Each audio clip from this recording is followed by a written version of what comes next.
जून महिना भरपूर पाऊस पडत आहे आणि गच्चीवरील बागेत भरपूर प्रमाणात वेगवेगळ्या प्रकारची फुलं उमललेली आहे आणि भाज्यासुद्धा आज आपण हार्वेस्ट करणार आहोत।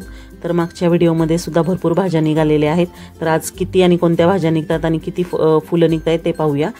आता सलग पाऊस पडत आहे आणि छान हिरवीगार झाडं बहरलेली आहे आणि खूप छान फुलं फळांनी बहरलेली आहे आणि भाजीपाला पण भरपूर निघतो। तर आज मी तुम्हाला दाखवणार आहे माझ्या गच्चीवरील बागेत किती भाजीपाला निघलेला आहे आणि कोणकोणती फुलझाडं आहे ते पाहूया। तर इथे माझं सोनचाफ्याचं झाड आहे, म्हणजे मी आत्ताच वटपौर्णिमेच्या दिवशी घेतलेलं आहे। हे लावलेलं नाही अजून कुंडीमध्ये, फक्त झाड घेतलेलं आहे। तर घेतलं त्यावेळेस त्याला छोट्या छोट्या कळ्या होत्या, पण आज त्या कळीचं रूपांतर फुलामध्ये झालेलं आहे। खूप सुंदर असं सोनचाफ्याचं फूल आहे, पिवळं सोनचाफ्याचं फूल। तर याचा वास इतका भारी आहे की इतका सुगंध दरवळलेला आहे सोनचाफ्याचा, खूप छान वास आहे। मला खूप आवडतं हे सोनचाफ्याचं झाड आणि त्याची फुलं। तर आता इथे गुलाबसुद्धा किती बहरलेला आहे तुम्ही पाहू शकता, गुलाबाला भरपूर फुलं लागलेली आहे। तर आज आपण सर्व फुलं तोडणार आहे, वेगवेगळ्या प्रकारची फुलं किती निघतात ते पण दाखवणार आहे मी, त्यामुळे व्हिडिओ शेवटपर्यंत नक्की पहा। तर गुलाबाला छान फुलं आलेली आहे आणि सर्व तोडून घेत आहे मी। तर असं वेगळं काही मी खत वापरत नाही, सर्व झाडांना एकसारखंच खत वापरते। वाळलेलं एकदम कुजलेलं शेणखत असतं ना ते वापरते, ते मातीमध्ये मिक्स करून वापरते किंवा मग शेणखत किंवा गवऱ्या असतात ना वाळलेल्या, त्या पाण्यामध्ये भिजत घालायच्या एक 15 दिवस किंवा महिनाभर, आणि मग ते जे पाणी तयार होतं ते पाणी अजून त्याच्यामध्ये 5 ते 10 पट पाणी ॲड करून ते पाणी मी झाडांना घालत असते। तर भरपूर अशी आता आपल्याला फुलं मिळालेली आहे। हे पांढरं जास्वंद आहे, तर ते काल उमललं होतं आणि काल मी नव्हते आले गच्चीवरील बागेत, काल खूप पाऊस असल्यामुळे तर ते बरीच फुलं सुकलेली आहेत, ती कालची आहेत। तर आज ही जी काही उमललेली आहे ती तोडून घेऊया। हे गुलाबी जास्वंद आहे। तर जास्वंदीचे पण बरेच प्रकार आहे, गुलाबी, लाल, परत पिवळं जास्वंद, ऑरेंज जास्वंद सुद्धा आहे, पण ते सुकून गेलेलं आहे ते झाड, आणि पांढऱ्या जास्वंदाला पण 1-2-3 दिवसांनी फुलं येतात। तर आता इथे तुम्ही पाहू शकता गुलाबी जास्वंद तोडल्यानंतर इथे आपण झेंडूची फुलं तोडत आहोत। मखमल झेंडूचा प्रकार आहे तो, तर छान त्याला सुद्धा भरपूर फुलं लागलेली आहे। इथं मी सर्व फुलं नाही तोडणार, जेवढी 4-5 आहेत ना मोठी झालेली तीच तोडणार आहे। इथं सुद्धा लागलेली आहे भरपूर फुलं। इथे कुंद्याला सुद्धा फुलं यायला लागलेली आहे हळूहळू। तर ह्या कळ्या आहेत त्या उमललेल्या नाही, त्या कदाचित उद्या उमलतील। आणि आपल्याकडं वेगवेगळ्या प्रकारच्या भाज्यासुद्धा मी लावलेल्या आहेत। तर या टबमध्ये मी वांग्याची रोपं लावली होती, तर त्याला सुद्धा वांगी यायला लागलेली आहेत। 1-2 वेळा मी काढून घेतलेली आहे वांगी, हार्वेस्ट केलेली आहे। आज पुन्हा वांगी तोडायला आलेली आहे। तर मागच्या व्हिडिओमध्ये सुद्धा तुम्ही पाहिलं नसेल तर नक्की पहा की मी किती भाजीपाला तोडलेला आहे। तर आजही किती वांगी निघतात ते पाहूया। तर इथे मोठ्या आकाराची 3 वांगी निघालेली आहे या टबमध्ये, अजून आहेत बारीक, पण ती एकदम छोटी कोवळी आहेत म्हणून ती तोडलेली नाही। आता बरीच वांग्याची रोपं लावलेली आहेत मी। आता दुसरीकडं सुद्धा या बकेटमध्ये लावलेलं आहे, त्याला एक वांगा आलेलं आहे, तर ते सुद्धा तोडून घेतले। तर अशी छान अशी 4 वांगी आलेली आहे। इथं सुद्धा आहे, पण ते कोवळे आहे म्हणून तोडायचं नाहीये। तर एका वेळेसची भाजी होईल एवढी आपल्याला वांगी मिळालेली आहे। इथं सुद्धा ही कोवळीच आहे, ती 2-3 दिवसांनी मोठी होतील।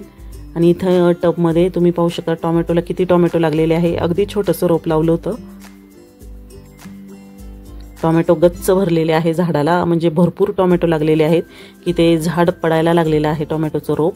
तर त्याला मी बांधून ठेवलेलं आहे, कारण त्या टोमॅटोच्या वजनने ते पूर्ण रेललेलं आहे, खाली पडल्यासारखं झाले। तर इथे सुद्धा या टबमध्ये 2 छोटी रोपं होती, त्याला सुद्धा भरपूर टोमॅटो लागलेले आहेत। आणि इथे मिरच्या आहेत, लवंगी मिरची तिखटवाली, तर याला पण भरपूर फुलं लागलेली आहे आणि मिरच्या पण आलेल्या आहेत।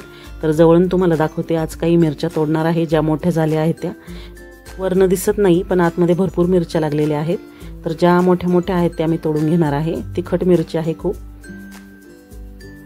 तर छान अशा मिरच्या लागलेल्या आहेत, त्या पण तोडून घेऊया। छान वाटतं असं वेगवेगळ्या भाजीपाला लावला ना कुंडीमध्ये, आणि ते आपण स्वतः लावला आणि त्याच्यापासून आपल्याला भाज्या मिळतायत, फुलं मिळतायत, खूप वेगळाच आनंद असतो। कारण हे सर्व ऑर्गॅनिक आहे, याला अजिबात कुठलं औषध वगैरे काही फवारलेलं नाही। एक टायमाचे पोहे होतील एवढ्या मिरच्या निघालेल्या आहेत। तर इथे वालीचं सुद्धा आहे, मागच्या वेळेस भरपूर परातभर वाली निघली होती, मागच्या व्हिडिओमध्ये तुम्हाला मी दाखवलं होतं। तर आज पाहूया आपण किती वाल लागलेली आहे अजून सुद्धा।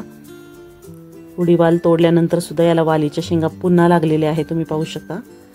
तर शेंड्यापर्यंत याला शेंगा आहेत, काही कोवळ्या आहेत, काही तयार आहेत। तर ज्या तयार झालेल्या आहेत त्या आज आपण तोडायच्या आहेत। तर इथं शेजारी सुद्धा वालीचा वेल आहे, याच्यासुद्धा मी मागच्या वेळेस शेंगा तोडून घेतलेल्या आहेत भरपूर। आता पुन्हा याला लागलेल्या आहेत शेंगा आणि तयार आहेत, त्या तोडणार आहे।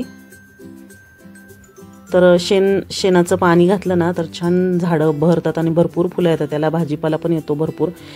तर मी कुंडीमध्ये आलं लावलेलं आहे, भेंडीचे बी रोवलेले आहेत, गवारीचे बी लावलेले आहेत, कोथिंबीर लावलेली आहे, पालक लावलेली आहे, पण ते आता लहान आहेत रोपं।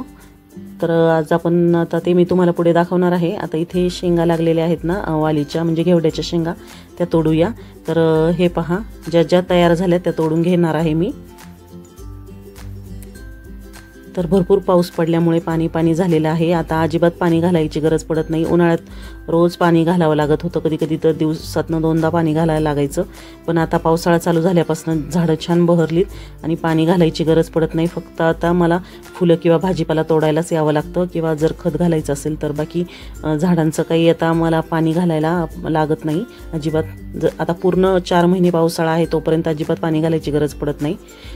आणि या शेंगांना विकतच्या जर आपण असल्या शेंगा घेतल्या ना घेवड्याच्या, तर त्याच्यामध्ये कीड असती, पण मी ज्या शेंगा लावलेल्या आहेत किंवा तोडत आहे ना त्याला मी कुठलंच औषध फवारलेलं नाही, तरीसुद्धा बिना किडीच्या ह्या शेंगा आहेत, अजिबात आळी नाही, कीड नाही। तर एवढ्या भारी शेंगा आणि अजिबात ऑर्गॅनिक शेंगा आहेत ना, ते खाण्याची एक वेगळीच मजा असते आणि भरपूर प्रमाणात निघतात शेंगा। एका वेळेस तोडल्या ना तरी 2-3 वेळेसची भाजी होते, एवढ्या शेंगा निघतात। तर मागच्या वेळेस तर परातभर शेंगा निघालेल्या आहेत आणि आज सुद्धा भरपूर शेंगा निघणार आहे। तर शेंड्यापर्यंत याला शेंगा लागलेल्या आहेत। तर एका हाताने शूट करत आहे आणि एका हाताने तोडत आहे। मागच्या वेळेस माझी मुलगी आणि बहिणीची मुलगी होती मला मदतीला, आज मी एकटीच आहे। आणि झालं काय, 2-3 दिवस काय मी गच्चीवरील बागेत आले नव्हते, फुलं तोडायला माझी मुलंच येत होती, त्यामुळे मला माहिती नव्हतं की आज पण भाज्या निघतील। तर मी त्यासाठी छोटंच बाऊल घेऊन आले, पण भरपूर फुलं निघली, ती बाऊल गच्च भरलं फुलांनीच। आता ह्या वालीच्या शेंगा कशा ठेवायच्या, म्हणजे ह्या घेवड्याच्या, तर मी अशा या भिंतीवर ठेवलेल्या आहेत। आता या भिंतीवर ठेवल्यात, आता मी ह्या नंतर सगळ्या गोळा करून नेणार आहे। मी काही मोठं भांडं आणलेलं नाही म्हणून एका कडेला गोळा करून ठेवत आहे। तर हे पहा, सर्व वेलीचे मी आता तयार झालेल्या ज्या घेवड्याच्या शेंगा म्हणजेच वालीच्या शेंगा आहेत त्या तोडून घेत आहे।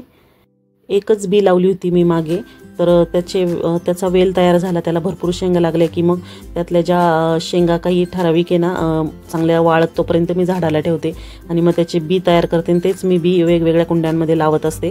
मला असं वेगळे विकत आणायची गरज पडत नाही, एकदा लावलं ना की ते कायमस्वरूपीचे त्याचे बी तयार करत असते मी। प्रत्येक वेळेस 1-2-2-3 शेंगा झाडाला ठेवायच्या, चांगल्या सुकत तोपर्यंत, परिपक्व होतोपर्यंत, वाळत तोपर्यंत ठेवायच्या आणि त्याचेच बी म्हणून वापर करायचं। तर आता मी घेवड्याच्या म्हणजे या वालीच्या शेंगाची कधीच बी विकत आणत नाही, याचीच रोपं तयार करते वाळल्यानंतर, पण एकदम पूर्ण बी मोठी झाल्यानंतरच ती वापरायची। ह्या अशा कोवळ्या बियांच्या रोपं तयार होत नाही, तर ते वेलालाच आहे ना 1-2 शेंगा अशाच ठेवायच्या, म्हणजे पूर्ण त्याची जाड मोठी बी होत तोपर्यंत। तर आता या सर्व शेंगा तोडलेल्या आहेत, ज्या मोठ्या मोठ्या आहेत त्या, तर इथं सुद्धा दिसत आहे।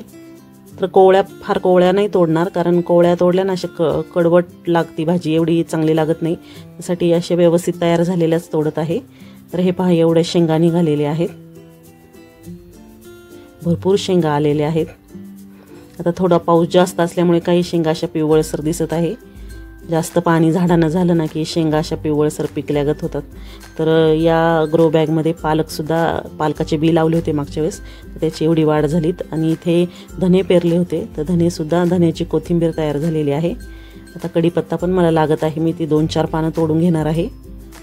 तर मस्त ताजा लागेल तसा मी कढीपत्ता नेत असते। अजून एक झाड आहे, 2 झाडं आहे, लागल तसं मी तोडून नेत असते। तर मस्त असा हिरवागार ताजा कढीपत्ता मी तोडून घेतला आहे। तर वेगवेगळ्या प्रकारची भरपूर फुलं, वांगी, मिरच्या, कढीपत्ता तोडून घेतलेला आहे। आता हे बाऊल पूर्ण भरलेलं आहे। आणि इथे तुम्ही पाहू शकता पुदिना आहे, पुदिना मला लागेल तेव्हा मी ताजा घेऊन जात असते, आता लागत नाही म्हणून तोडलेलं नाही। तर तुम्ही पाहू शकता किती घेवड्याच्या शेंगासुद्धा तोडलेल्या आहे, म्हणजे वालीच्या।